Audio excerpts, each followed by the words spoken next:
राजस्थान के बड़े senior leader हैं ओम माथुर साहब, उनके साथ हैं जी मीडिया संवाददाता रविंद्र कुमार। मैं सीधे उनकी तरफ चलता हूं। सर, चुनाव की घोषणा हो गई है, आप प्रभारी भी हैं और चुनाव प्रभारी भी हैं, और 3 जो हिंदी स्टेट के जो चुनाव होने वाले हैं उसमें पार्टी के कई नेताओं का मानना है कि सबसे कमजोर कड़ी अगर है तो छत्तीसगढ़ है, और पार्टी के सबसे मजबूत नेता संगठन से जुड़े ओम माथुर वहां पर जिम्मेवारी संभाले। आपको लगता है कि जीतने की कुछ संभावना है वहां पर, या केवल टक्कर दे रहे हैं आप लोग? देखिए, पहले तो मैं चुनाव आयोग का स्वागत करता हूं जो तारीखें तय की है, और आपके एक शब्द का बहुत जोरों से खंडन करता हूं। आपने कहा क्या लगता है कि चुनाव 100% जीतेंगे, और मैंने ऐसे देश में बहुत उदाहरण देखे हैं, किए हैं स्वयं ने। भारतीय जनता पार्टी सिस्टम की पार्टी है, और साल भर से मैं वहाँ लगा हूँ। मैंने पूरे 90 सीटों का टारगेट करके डिवीज़न करके, पॉलिटिकल वर्क अलग, टेक्निकल वर्क अलग, और उनकी अलग अलग टीमें बना करके बूथ स्तर पर और संगठन स्तर पर सोशल और भौगोलिक इक्वेशन करके पूरे छत्तीसगढ़ की रचना की है। और मुझे विश्वास है, जिस प्रकार से मेरे 21 टिकट डिक्लेयर हुए हैं, मुझे विश्वास है कि ऐतिहासिक बहुमत से नहीं, आज तक नहीं जीते उससे ज़्यादा वोटों से हम सरकार बनाने जा रहे हैं। इसलिए पहले तो आप अपना मन का भ्रम निकालें कि संभावना नहीं, 100% हम सरकार बनाने जा रहे हैं। ओम माथुर जी, आप सालों से संगठन देख रहे हैं, संगठन को जमीन पर उतारना और साथ में एक चेहरा होना, ये आपने खुद तैयार किया है, चाहे गुजरात में हो या कहीं भी। रमन सिंह के बाद वहां कोई चेहरा नहीं है, या रमन सिंह के समय से कोई चेहरा नहीं। आपको लगता है कि ये एक रुकावट है सत्ता तक पहुंचने में? रमन सिंह के अलावा कोई चेहरा नहीं हुआ? कोई किसी प्रकार की रुकावट नहीं है।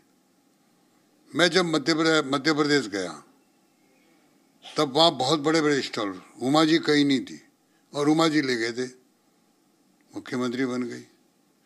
मैं जब उत्तर प्रदेश गया, आदरणीय योगी जी उस समय कहीं नहीं थे, सांसद थे, योगी जी चेहरा बन गए। और उससे बड़ा उदाहरण आपको मैं महाराष्ट्र का दूंगा, दूर दूर तक कहीं देवेंद्र जी नहीं थे। तो ये निर्णय हमारा पार्टी का सेंट्रल पार्लियामेंट बोर्ड करता है, और इसलिए आप चेहरों को लेकर आप लोग परेशान नहीं हो। किसी को भी हम तय करेगा, हमारा सेंट्रल पार्लियामेंट बोर्ड तय करेगा, वो चेहरा होगा। और ऐसे देश में आदरणीय मोदी जी के आने के बाद ऐसे बहुत उदाहरण आपके पास है। भारतीय जनता पार्टी चेहरे के आधार पर चुनाव नहीं लड़ती है। मैं कई प्रदेशों का प्रभारी रहा हूँ, ऐसे कई प्रदेश हैं जो बिना चेहरे के चुनाव लड़े। कभी कल्पना कर सकते थे कि मनोहर लाल जाकर के हरियाणा में सीएम बनेंगे? वो दिल्ली केंद्र हो गया था, यहाँ बैठे थे वो। तो इसलिए आप इसकी चिंता नहीं करें, ये चिंता कांग्रेस को होनी चाहिए। और आज तो उनकी स्थिति है कि जो चेहरा बनाना चाह रहे हैं उसको जनता स्वीकार नहीं कर रही, उनकी पार्टी स्वीकार नहीं कर रही है। कितने वर्षों से राहुल को चेहरा बनाए घूम रहे थे, आखिर खड़गे जी को, बुजुर्ग आदमी को लाना पड़ा। हमारे यहाँ प्रॉब्लम नहीं, हमारे किसी को भी लेंगे, किसी को भी कहेंगे, वो चेहरा बनेगा। सर, बीजेपी भूपेश बघेल को ठगेश बघेल कहती है, अपने आरोप पत्र में भी जारी किया, उस समय बोला गया था गृह मंत्री द्वारा। आपको लगता है कि भ्रष्टाचार ही एक मुद्दा है जो बीजेपी की नैया पार लगाएगी बाकी मुद्दों के अलावा? देखिए, वर्तमान भूपेश सरकार का भ्रष्टाचार और इसके साथ साथ भारतीय जनता पार्टी की केंद्र सरकार आदरणीय नरेंद्र मोदी जी की गरीब कल्याण योजना है, ये दोनों विषय लेकर के जनता के बीच में जा रहे हैं। और हमारे 15 साल की विकास की योजना, ये रमन सिंह जी जैसे तो जब सभा में जाते हैं तो पूछते हैं ये भवन कब बना, ये सड़क कब बनी, ये कब बना। जनता नीचे से आवाज़ देती है आपके समय, अच्छा बताओ इन 4 सालों में कोई नया काम बना क्या?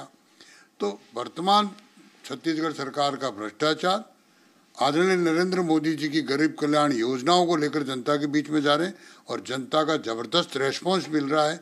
हमने जो दोनों यात्राएं निकाली उसका रेस्पॉन्स मिला है, आदरणीय प्रधानमंत्री जी की जो 3-4 रैली हुई उसका रेस्पॉन्स मिला है, और उसके साथ साथ बूथ स्तर तक जो सोशल मैनेजमेंट और भौगोलिक मैनेजमेंट किया है उसका हमें लाभ मिल रहा है। और इस आधार पर मेरे जैसा संगठन का कार्यकर्ता कह सकता है कि ऐतिहासिक बहुमत से हम सरकार बनाने जा रहे हैं।